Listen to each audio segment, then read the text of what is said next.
Quick question. Do you actually know what Bitcoin is? And I don't mean whether the price is going up. I don't mean whether you think it's a good investment. I don't mean whether you've heard somebody talking about it at work or seen it on the news. I mean, if somebody walked up to you right now and said, explain Bitcoin, could you? Because for the longest time, I couldn't. And honestly, I think that's where most people are. Most people have heard of Bitcoin. Most people have an opinion about Bitcoin. But if we're being honest, very few people could explain what it is. And I completely understand why. Because depending on who you listen to, Bitcoin is either going to save the world or destroy it. It's either the greatest invention in modern history or the biggest scam ever created. It's either going to $1 million or it's going to zero. Everybody seems to have an opinion. But very few people take the time to explain what it actually is. And that's what I want to do today. No hype, no predictions, no promises, no complicated technical jargon, just the facts.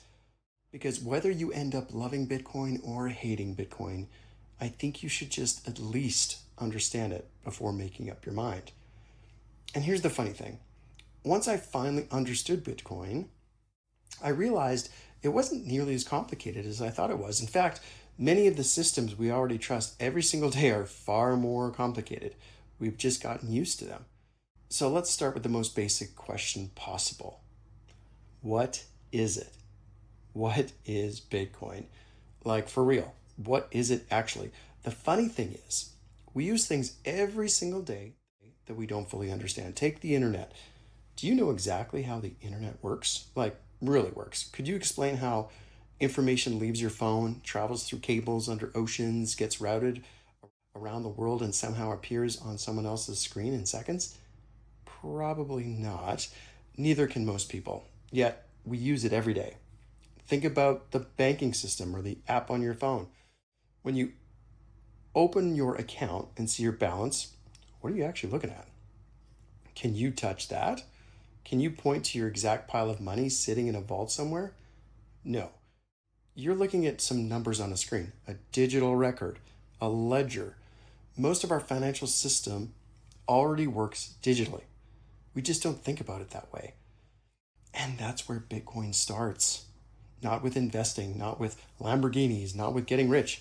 Bitcoin started with a problem, a very simple problem. How do you send money directly to another person over the internet without needing a bank in the middle? That's it. That's the entire idea. That's the problem Bitcoin was designed to solve.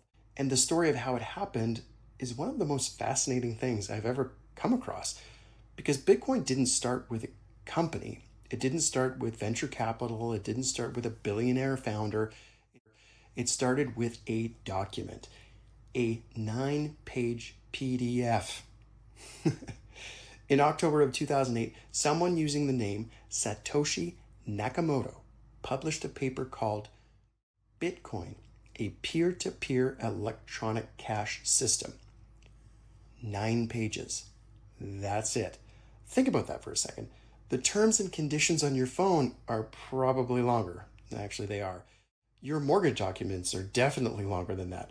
Most of the things we blindly click accept or accept on are longer. Yet this 9-page document could go on to influence governments, banks, corporations, investors, and millions of people around the world. And here is the crazy part. Nobody knows who wrote it. Seriously. Nobody knows who Satoshi Nakamoto is. We know the name, but nobody knows if Satoshi was one person, two people, or a group of people. Nobody knows where they lived. Nobody knows if they're alive. Nobody knows if they're dead. Nobody even knows if Satoshi is a real name. And believe it or not, that's actually super important. Because almost everything else in our world has a face attached to it. Tesla has Elon Musk. Facebook has Mark Zuckerberg. Amazon has Jeff Bezos. Microsoft has Bill Gates. Everywhere you look, there's a founder, a CEO, a leader, a person at the center of the story. And whether we like it or not, those people become part of the thing they created. If they succeed, the company benefits. If they make mistakes, the company suffers. If they become controversial, the company gets dragged into it. But Bitcoin is different. Imagine if he was tweeting political opinions every day. Imagine if governments wanted somebody to pressure. Imagine if there was a scandal. Bitcoin would always have a central point of failure, a leader, a face, a person, a board. Instead, Satoshi launched Bitcoin, helped it get started, and then disappeared. The network became bigger than its creator. And because of that, Bitcoin belongs to nobody, which means it belongs to everybody. Now, pretty cool. Now let's talk about what Bitcoin actually is. Okay, imagine a giant public scoreboard, a giant spreadsheet sitting on the internet. Everybody can see it. Nobody controls it. Nobody can secretly change it. And every transaction made gets recorded on it. That's Bitcoin. At its core, Bitcoin is simply a ledger, a record book, a way of keeping track of who owns what.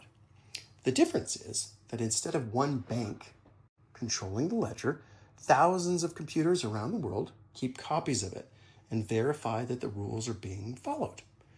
So if I send Bitcoin to you, there isn't a bank sitting in the middle approving the transaction. The network verifies it, the network keeps score, the network enforces the rules. That's what people mean when they say Bitcoin is decentralized. Not because it's some fancy technology buzzword, but because there isn't one company, one government, one founder, or one bank in charge. Now, at this point, some of you are probably thinking, okay, Chris, this still sounds kind of crazy. And honestly, that's fair. Maybe you're thinking, it's not real.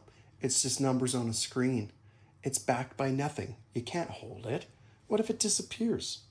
Didn't it crash before? Those are reasonable questions. They're the same questions I had, honestly. But here's what changed my perspective. I stopped asking whether Bitcoin was strange, and I started asking whether the things I already trusted every day were actually any less strange. Think about money. Most people couldn't explain how money is created. Most people couldn't explain how central banks work. Most people couldn't explain how banks settle transactions with another. Yet we trust the system every day. All of us use it. Or think about the internet. Most people couldn't explain how it works. Yet we trust it with our businesses, our banking, our photos, our memories, and our lives. The irony is that Bitcoin might actually be one of the most transparent financial systems ever created. That's why many people love it. The rules aren't hidden. The supply isn't hidden. The issuance schedule isn't hidden. The code isn't hidden. Everything is public. Everything is out in the open. In many ways, Bitcoin is easier to understand than some of the systems we already trust. And maybe that's one of the biggest misunderstandings. People are often afraid of Bitcoin before they've actually understood what it is. Now, here's one fascinating piece. Okay, many of the rules that govern Bitcoin today were written into the original design, right from the beginning. For example, there will only be 21 million Bitcoin. That's it. Not approximately, not maybe, not if somebody votes on it. 21 million, period. Think about that. If governments need money, they can print more money. If companies want more shares, they can issue more shares. But Bitcoin was designed with a fixed supply from the very beginning. Imagine if there were only 21 million acres of land on Earth, ever. No matter how many people were born, no matter how much demand increased, no matter what politicians wanted. That is the idea. The supply is fixed. Demand is not. And not all 21 million were created on day one. And honestly, that's when Bitcoin started making sense to me. I'm Crypto Chris, and like I said, we are just getting started.